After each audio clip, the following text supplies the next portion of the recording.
इतिहास अभ्यासक इंद्रजित सावंत यांना फोनवरून जीवे मारण्याची धमकी देत छत्रपती शिवाजी महाराज आणि छत्रपती संभाजी महाराज यांच्याबद्दल अवमानकारक वक्तव्य करणारा प्रशांत कोरटकर याचा जामीन अर्जावरील सुनावणी सोमवारी जिल्हा आणि सत्र न्यायाधीश डी.व्ही. कश्यप यांच्यासमोर पार पडली। प्रशांत कोरटकरच्या जामीन अर्जावरील निर्णय न्यायालय मंगळवारी देणार आहे।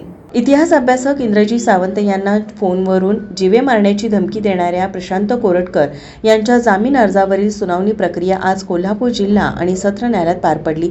न्यायाधीश डी.व्ही. कश्यप यांच्यासमोर प्रशांत कोरटकरचे वडील सौरभ घाग यांनी कोरटकरची बाजू मांडली। कोरटकर हे तपासात पोलिसांना सहकार्य करायला तयार आहेत। त्यांनी त्यांचा मोबाईल पोलिसांकडे जमा केलाय, त्यामुळे त्यांना अटक करण्याची गरज नाही किंवा न्यायालयात हजर राहण्याची गरज नाही। उलट कोरटकर आणि सावंत यांच्यामधील संभाषण सावंत यांनी प्रसारमाध्यमात प्रसारित केलंय, त्यामुळे त्यांच्यावरच गुन्हा दाखल करावा असा युक्तिवाद ॲडव्होकेट घाग यांनी केला। मात्र सुनावणीनंतर माध्यमांना प्रतिक्रिया देण्यास घाग यांनी नकार दिला, तर इंद्रजित सावंतांनी सरकार पक्षाच्या वतीनं वकील असीम सरोदे यांनी आपली बाजू मांडली। कोरटकर ही एक प्रवृत्ती आहे जी की प्रवृत्ती नसलेला ब्राह्मण आणि मराठा असा वाद निर्माण करण्याचं काम करत आहे।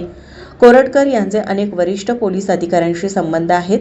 त्यांच्या सल्ल्यानुसारच कोरटकर यांनी मोबाईलचा डाटा डिलीट केलाय, त्यामुळे कोरटकर यांचा जामीन रद्द करून त्याला अटक करण्यात यावी अशी मागणी असीम सरोदे यांनी केली आहे। सुनावणीसाठी जुना राजवाडा पोलीस ठाण्याचे निरीक्षक संजीव झाडे, इतिहास अभ्यासक इंद्रजित सावंत, हर्षल सुर्वे, दिलीप देसाई, शुभम शिरहट्टी, संजय पटकारे, प्रवीण पाटील यांच्यासह शिवभक्त उपस्थित होते। खूप जुने सायटेशन अगदी 1962 पासूनचे न्यायाचं तत्व हे नक्की केलेलं आहे सुप्रीम कोर्टाने आणि हायकोर्टाने।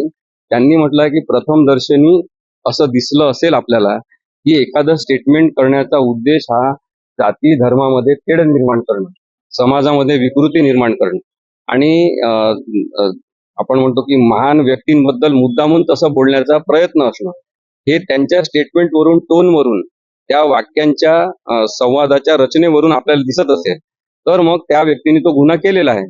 त्यामुळे प्रशांत कोरटकर हे प्रथम दर्शनीच दोषी आहेत। त्यांना जर खरोखर पोलिसांना सहकार्य करायचं असेल तर त्यांनी अरेस्ट होणं हेच आता आवश्यक आहे। त्याच्यामुळे त्याच्या आधी त्यांचे कोणाचे फोन कॉल झाले, त्याच्या आधीचे कोणते व्हिडिओ आहेत, कारण की ते सतत व्हिडिओ करण्याचे त्यांना व्यसन लागलेलं होतं। मग ते सगळे व्हिडिओ जे आहेत ते आपल्याला बघायला मिळायला पाहिजे होते, पण त्यांनी सगळाच डेटा इरेज केला। त्यामुळे पुरावा नष्ट करण्याचं कलम सुद्धा ऍडिशनल हे कोल्हापूर पोलिसांनी प्रशांत कोरटकर यांच्या विरुद्ध लावलं पाहिजे असं माझं स्पष्ट मत आहे।